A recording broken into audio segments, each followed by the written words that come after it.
Welcome back to another very exciting tutorial here at the PhotoshopTrainingChannel.com. My name is Jesus Ramirez, and you can find me on Instagram at JRFromPTC. In this video, I'm going to show you how to create the Stranger Things text effect in Photoshop. This is going to be the text used in the intro sequence of the Netflix original series, and this tutorial is going to be a lot more than simply recreating that effect. I'm going to also spend a lot of time showing you my workflow and the shortcuts that I use when working with text. Okay, let's get started. The first thing that I'm going to do is create a new document. You can click on the New button or press Ctrl-N, Command-N on the Mac. And in the New Document window, just set it to 1920 by 1080 with a transparent background. Then press OK. This is going to create a new document. And the first thing that I'm going to do is create a background out of a solid color. And that's going to be a black solid color, and press OK. I can call it background just so I know what this is. And I'll delete the layer mask since it won't need it. Then I'm going to press T on the keyboard to select the type tool. Then make sure you have your type color set to white. And the font size at this point is not important, but make sure that it's a font that you can see. So click on the canvas and type the word Photoshop Things. Then I'm going to use the left arrow key on the keyboard to move my cursor in between the two words. And I'm going to hit Enter on the keyboard to make that line break. And actually, I'm going to remove this space as well. So I'm going to hit the left arrow key, then backspace. Then I can press Ctrl-A, Command-A on the Mac to select my text. And I can center it. You can use these buttons up here to center your text, or you can remember the keyboard shortcut, which is Ctrl-Shift-C, Command-Shift-C on the Mac for center, Ctrl-Shift-L for left align, or Ctrl-Shift-R for right align. So I want Ctrl-Shift-C for center align. And the two keys you're holding are Command-Shift on the Mac, and one of the letters for the alignment. Now the text is center, and we need to make sure we have capital letters. Again, you can open up the character panel and click on this icon here. But again, remember the keyboard shortcut, Ctrl-Shift-K, Command-Shift-K on the Mac to turn on or disable all caps.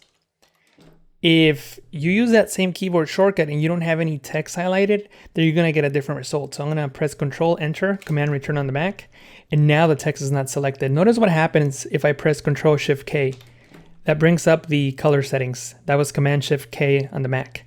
So make sure that you have text selected. So I'm going to double-click on the thumbnail here to select the text. So Ctrl-Shift-K, Command-Shift-K on the Mac, and now we got to set the font. So I'm going to press Ctrl-Enter, Command-Enter on the Mac, and with a text layer active, you can press the Enter key or Return key to move the focus onto the font dropdown up here. Now that the font dropdown is active, you can actually start typing so that you can select the font that you want. The font that I want is called Fairplex, and there it is, Fairplex Narrow actually, and it's a Typekit font. If you're a member of the Creative Cloud, then you have access to the Typekit fonts. If you are not a Creative Cloud member, then you can find a font that looks similar to this one. The font is not really that important for the effect that we're creating, so you can find one that looks like that. The one that I'm going to use is called Fairplex Narrow OT Black, and I'm going to hit Enter. Now we got to center the text to the canvas. So I'm going to press Ctrl-A, Command-A on the Mac to make a selection around the canvas. Then I'm going to press V on the keyboard to select the Move tool. And I have these buttons here in the options bar. I have the vertical align center button here, which aligns things vertically, and the horizontal align button, which aligns things horizontally. So now this is aligned right in the center. I can press Ctrl-D, Command-D to deselect. And before we move on, let me show you a couple of cool keyboard shortcuts that you should know when working with type. I'm going to press T on the keyboard to enable the type tool. So I'm just going to click here to place the cursor in between the O and the S. And if I hold Shift and the left arrow key, notice how I start selecting the characters next to that cursor. If I hit the right arrow key as I'm holding Shift, then I deselect. If I go past the letter O onto the letter S, I start selecting the other characters. So that's a handy key to know. You can also press Ctrl-Shift-B for bold. That's Command-Shift-B on the Mac. You can also do Ctrl-Shift-U for underline, Control Shift I for italics. And if you want to remove those settings, you can just press Control Shift Y and it removes them. So you have to start from scratch again. So Control Shift B for bold. What I'm going to do instead is I'm just going to hit Control Enter, Command Enter, and then Control Z, Command Z to undo. So we're back where we started. And then throughout this tutorial, I'm going to use other keyboard shortcuts for text that I think you'll find useful. So for now, we're going to bring up the word things closer to the word Photoshop. So I'm just going to double click on the word so it selects it. Then I can press Shift Alt and the up arrow key to move the baseline up, which moves the text up. And I'm going to get it closer to the word Photoshop and maybe somewhere around here. And if the highlight is bothering you and you want to see the text behind it, you can press Control H, Command H on the Mac to hide the extras. And you can still use that same keyboard shortcut, Shift Alt and the arrow keys to move the text up or to move it down. So this is a good way of seeing how the text is going to look as you're moving it. So let me just figure out the right spacing. So something like that looks good. I can press Control H, Command H on the Mac again to show the extras, which is going to show the highlight. And I can press Control A, Command A on the Mac to select all. And now I'm going to hold Alt and tap on the left arrow key to lower the kerning and bring each character closer to each other. I'm going to hit the left arrow key and now my cursor is to the left of the P. I can use the arrow keys to move around my text. And I'm going to go in between the characters now and then spread them apart wherever I need to. So right here between the P and the H, I can hold Alt, Option on the Mac, hit the right arrow key to separate them out just a tiny bit so they're not touching. I'll do the same thing here, here, and anywhere else where I think we need to separate the text a little bit.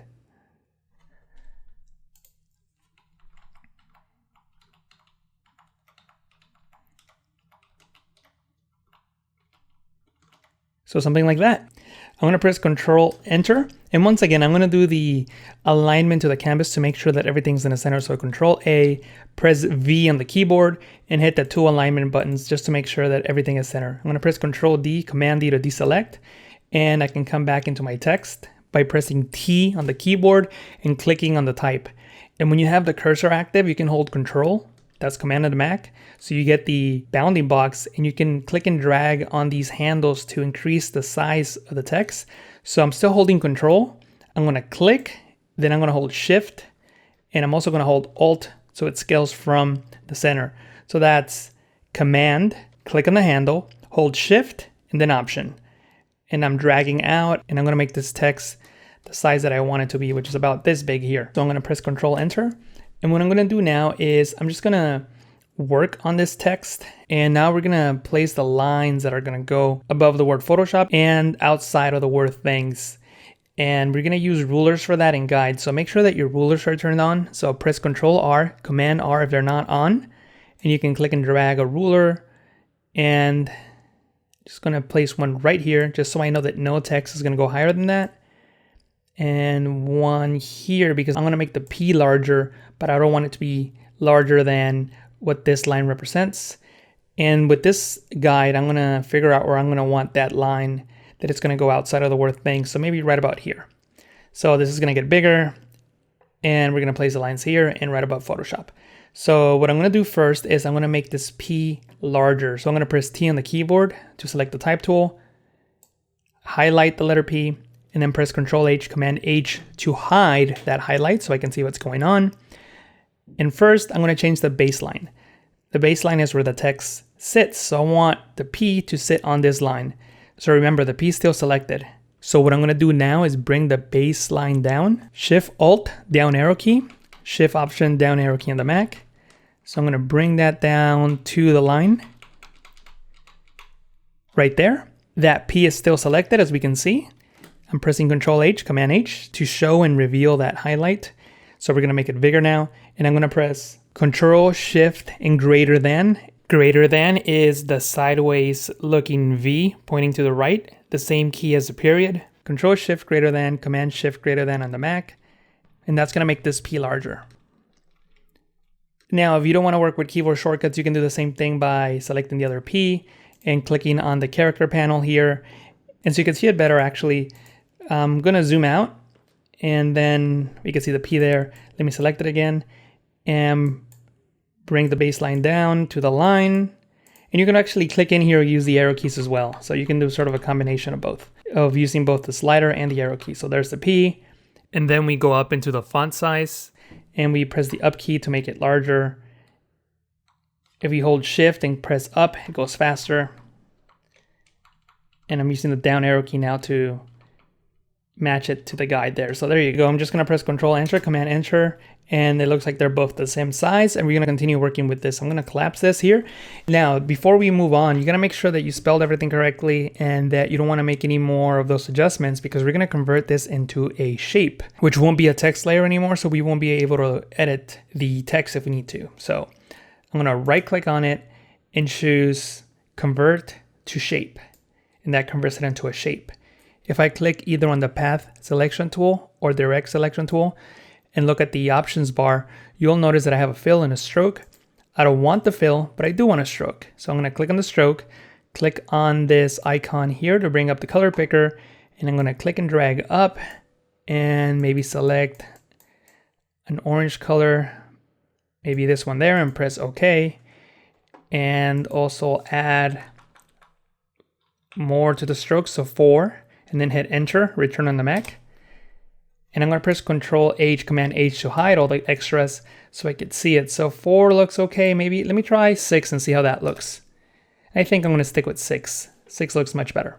What I'm going to do now is press Control H, Command H to bring the extras back. And we're going to work with the lines that are going to go above Photoshop and outside of the word things. So I'm going to click on the rectangle tool. The fill and the stroke are the same. And I can click and drag, and I can use the space bar to move as I'm creating that shape. So maybe, and create something like that. And that looks a little too small. So I'm going to press Control T, Command T to transform and just make it a little bit larger. So something like that. Control H, Command H, just to see what we created.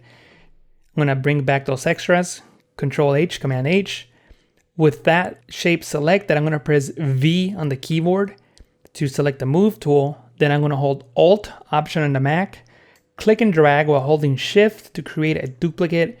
And I'm going to place that right here, right below the other guide that I set earlier. Then I can press Control H, Command H to hide that guide. Then I can press Control T, Command T to transform, click and drag that center handle to the left, right about here. Then hit enter, return on the Mac, hold Alt, Option on the Mac, click and drag, then hold Shift and move the duplicate to the right. Right there. I'm going to press Control H, Command H on the Mac to bring the extras, and it looks like everything is aligning. Now, I want to keep the extras, but I don't want to keep the guides. I just want to hide the guides. So you can use the keyboard shortcut or go into View, Show, Guides, or simply press Control semicolon Command semicolon. So I'm going to press Control semicolon. So now that we have all these shapes that make the design that we're creating, we're going to put them all into one layer. So I'm going to click on the top one, hold Shift, click on the bottom one, it selects them all. Then I can press Control E, Command E on the Mac. So now they're in one layer. Then I can press A on the keyboard or hold Shift and A so I can toggle between the tools. Once I get to the white arrow tool, which is the direct selection tool. So what I want to do is select the bottom side of the P here and then hold Shift and hit the down arrow key to bring that down right about there. And I'll do the same thing on the other side. Click and drag, select those points and come down the same distance. So now we have that effect. And actually what I'm going to do now is click and drag and select these 2 points here and then move that to the right about that much and do the same thing on the other side, but go to the left. And I'm using the arrow keys on the keyboard while holding Shift so I can move faster with these points selected. And notice what happens when I zoom in. You'll see that the points that are selected are filled in. The ones that are not selected are just an outline of a square. So that's how you know which points you select. I'm going to press V on the keyboard just so that we're in the Move tool. That way I don't accidentally click on something if I'm on the direct selection tool. And I'm going to double click on the side of the layer here, and we're going to apply some layer styles. And the layer style that I'm going to go for first is the outer glow. So I'm going to click on outer glow. I'm going to change the blend mode to normal. And I'm gonna select the color that's the same as the text that we're working with. And we're gonna start with that. And then I'm gonna increase the size and maybe bring down the color a little bit so it's brighter, and maybe increase the opacity. And I'm gonna add just a little bit of noise, maybe 3%. And I'm gonna press OK just so you can see what we got. I'm gonna zoom in, and that's the glow that we have. I'm gonna double click on the FX icon again, and we can just look at this one character. They're all the same, so we'll be okay. I'm gonna click on the drop shadow, and I'm just gonna type 0 for the angle. And I'm gonna use the same exact color I use for the text. And I'm gonna increase the opacity. I'm gonna increase the size. And I'm gonna change the blend mode to normal so we can see it. Let me decrease the size now, I went too far. So I just wanna create that glowing effect. And just remember, just because the label says it's something, it doesn't have to be that. So this is a drop shadow, but we're creating an outer glow. So use the layer styles for whatever you need them to do, not for what the label says. So I'm gonna increase that size as much as I can. And I'm also gonna add just a little bit of noise. I'll go 3% again in this example. And I can keep adjusting the distance just so I can make it look more like a glow. And that looks pretty good. And I'm looking at the glow and there might be too much noise. So actually I'll bring it down. In this case, just 1%. Increase the size a little bit more. I'll press OK. And then I'll press Z on the keyboard. Right click, fit to screen, and that's the effect that we have. Now, I'm gonna rename this layer and call it design. This layer contains essentially the entire design. I'm gonna select that layer, press Ctrl J, Command J on the Mac to duplicate, right click on the FX icon and click on clear layer styles. We don't need a layer style on that layer. I'm gonna disable the layer below that so we can see what we're doing with the layer on top. And this one is gonna be a glow, so I'll just rename it glow. I'm going to press A on the keyboard to select one of the vector tools. In the options bar, I can change the stroke to white. And with the glow layer selected in the properties panel under mask, I can feather that shape. So let me zoom in so you can see what's going on. No feather, feather. So feather it a little bit, and this is going to be sort of a glowing effect. I'm going to enable the design layer, and then on the glow layer, I'm going to change the blend mode to color dodge. And maybe we'll bring down the fill just a little bit, about 82% for now, and we can always come back and make adjustments if we need to.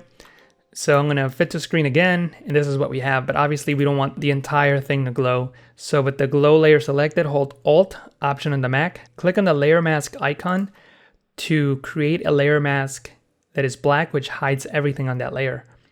Then select the brush tool, or you can press B on the keyboard. And on that layer mask, we can paint with white to reveal the glow. So I have a Wacom tablet. With my Wacom tablet, I can click on this icon here to enable the opacity based on pressure sensitivity. So I can build a glow on that. If you don't have a Wacom tablet, then what you need to do is bring down the opacity, bring down the flow, and use your mouse to build up on that glow. So obviously it's easier with a Wacom tablet, but you have an alternative if you don't. In the next minute or so, I'm going to quickly create the glowing effect on this layer. So obviously with your image, you might want to take a little bit more time, but I'm going to go a little bit fast here just because I don't want you to watch me paint these glows for, 10, 15 minutes.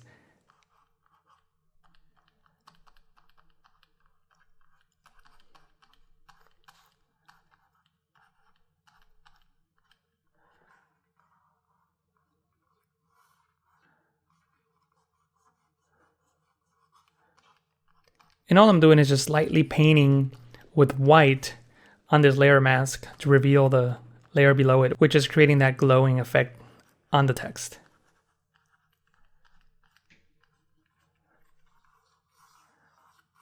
And if in some areas you think you went too far, just select black and paint with black to remove some of that effect or all of that effect. And you can press X to swap between the foreground and background color as you're painting. But anyway, this is going to be good for now, and I can come back and refine it. And the last step is to create yet one more layer, and we're just going to call this one Hot glow. And we're gonna set it to overlay. And we're gonna paint with white using a soft brush on the highlighted areas here, like so, to make certain glows hotter than others. And only paint with white in areas that already have glow, otherwise it won't look as good. So just areas that you think will be really, really hot.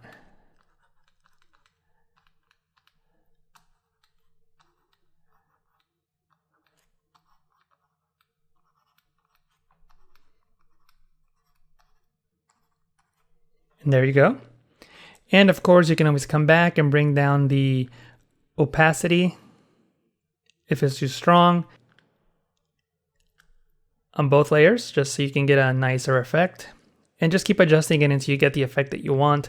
You can always, of course, create a new hue and saturation adjustment layer on top of everything and adjust the saturation if it's too much, or adjust the hue if you wanted a different color. In this case, I'm not going to do any of that. I'm just going to keep what I had before. And of course, you can come back and make adjustments into the layer styles. So I want the stronger outer glow, so I'm going to increase the opacity on that. And maybe increase the size a little bit more and do the same thing for the drop shadow. But in the drop shadow, I will reduce the opacity. I'm going to press OK, and then I'm going to zoom out so we can see the entire project. And that's it for this tutorial. I hope that you enjoyed it and that you learned something new. Make sure that you leave all your comments or questions down below. If you create an image using this tutorial or any other of my tutorials, feel free to share it on Instagram with the hashtag PTCVids. I often do a search for this hashtag to see what you're all up to. If I find your image, I will leave you a comment. Also, don't forget to subscribe and click on that like button. If you have a friend who you think will enjoy this tutorial, please share this link with them now.